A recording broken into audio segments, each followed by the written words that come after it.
eventually they're going to have to figure out what his value is to the organization, what he would like as a player, what type of term he's looking for, and a price point. I mean, okay, let me ask both of you. Let me just ask both of you this question, okay? If Jack Campbell, you're both the GM of the Leafs, if he walked into your office right now and said, what would you be thinking for something for me for my contract because it's up at the end of the year? Hayes, you can go first. What are you going to say? I think I might be willing to go as far as Freddie Anderson's deal when he was here in Toronto, where he got 5 at 5. Way. 5 at 5. No, I'm not going that far. How many Go games ahead, did Freddie Hayes. Anderson started before he got here? He was in a tandem. He was waiting to get out. John Gibson. What about pushing health? him out. Do you ever take health into consideration? I do consider health, of course. Listen, it's not. If it were up to me, it would be a 1-year entry-level deal every single year for everyone. Exactly. That's not the way the game works. Noodles. Yeah, the other guy has leverage. Noodles, what are you putting on a piece of paper? Something with a 4 in it, like as far as number and term.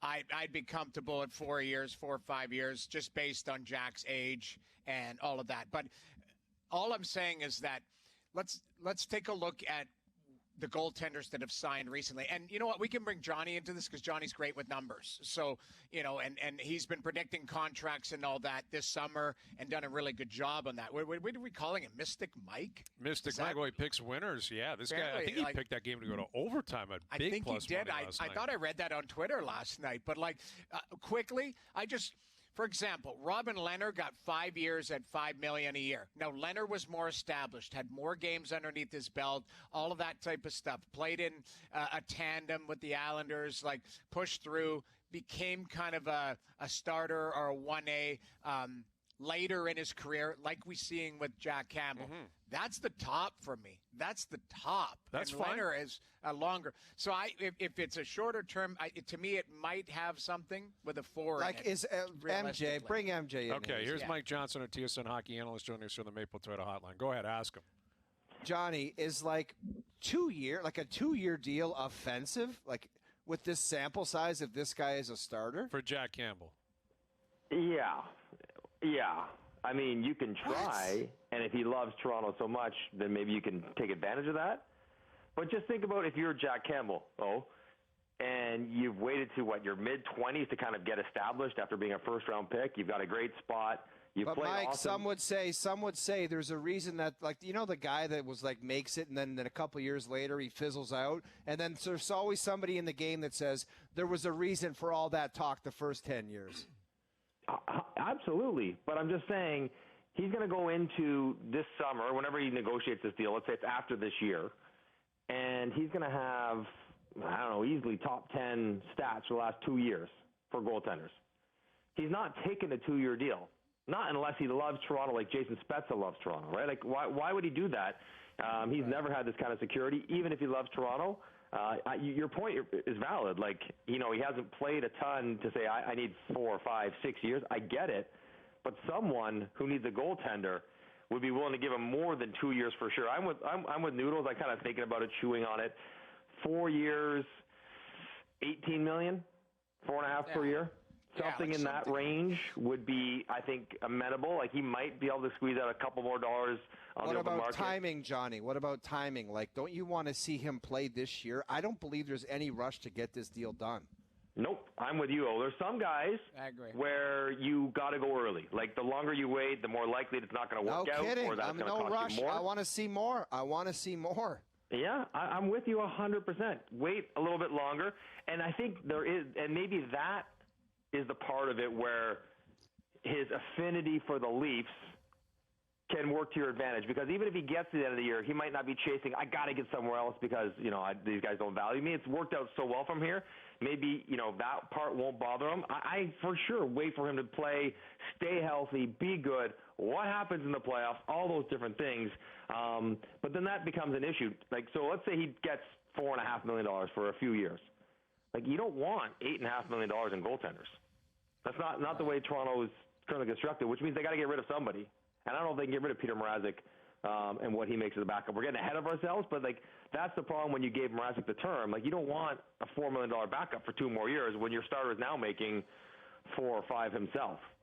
That's, kind of, and I think we're way putting the cart before the horse here, because I still think they envision this being a tandem situation. And all I keep coming back to is I believe Jack Campbell played his 95th game last night. So, it's a scenario where I still, and I'm respectfully saying this, what is Jack Campbell as a goaltender? Where does he fall? Is he a 50-game starter? Is he a 55-game starter? Is he something in the 40s? Because when I looked at Robin Lehner, for example, and it took Lehner a while to establish himself to push into games 50 type of thing. Hudobin was a guy, who played in the high 30s of games. Like, you still have to find out. And this is what Kyle and his management team will be trying to sort out as well, is what is Jack Campbell as a goaltender, and how valuable is he to your organization? And if it all doesn't work out, you still have one goaltender under contract for the next 2 years at 3.5, 3.8. 3.8. Yeah. So I mean, he's hedged his bet on Campbell. We're at 11 games in. There's no need to rush this, because worst case scenario, and this is the best case scenario, if the Leafs have tremendous success and Jack Campbell's the guy, maybe attack on a few extra dollars, or he pushes it.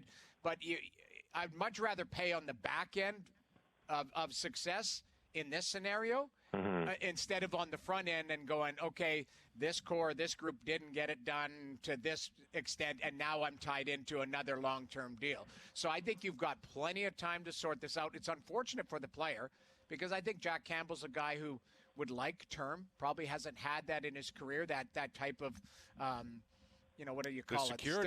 Stability. Yeah, exactly. Security. But so it's a he's double-edged being sword. told, I'm sure he's being told, you keep playing like this, you're going to get your security, man. Because listen, we can extrapolate these stats. We can talk about a bump in the road, Mrazek, tandems, whatever, and it's all uncertainty. It's all looking into a crystal ball and trying to get a read on it. We can also look at what's currently happening and what has happened in the last year. The injury hit last year, so he missed some time. But when he came back, he has taken this net and he has not given it up. And there is no reason why he doesn't start tomorrow night. And if he plays this well, no reason he doesn't start on Monday. And I'm with you in the tandem. And Mrazek, they brought him in here not as, a 20-game backup. They brought him in here to play games. You don't give him 3 years at 3.8 for anything less than that, outside of the hedging on Campbell's future. But Campbell's been spectacular, man. Like, he's been their MVP through the first 10 games of the season. No question. No one's close to performing like him. Yeah, and if you wanted the discount, as whether terms or dollars, that had to happen last summer when, in the disappointment and the uncertainty. But now you look at the last 2 years, and again, whatever, we're 11 games into this year. He's got the second best goals against average, whatever that's worth. Maybe it's a good team. Save percentage, he's right there in fifth, tied with Andrei Vasilevsky at .924, with UC Saros and the Sorokin, the very best guys in the league, Varlamov. He's that's how he's played the last 2 years, or a year and a bit.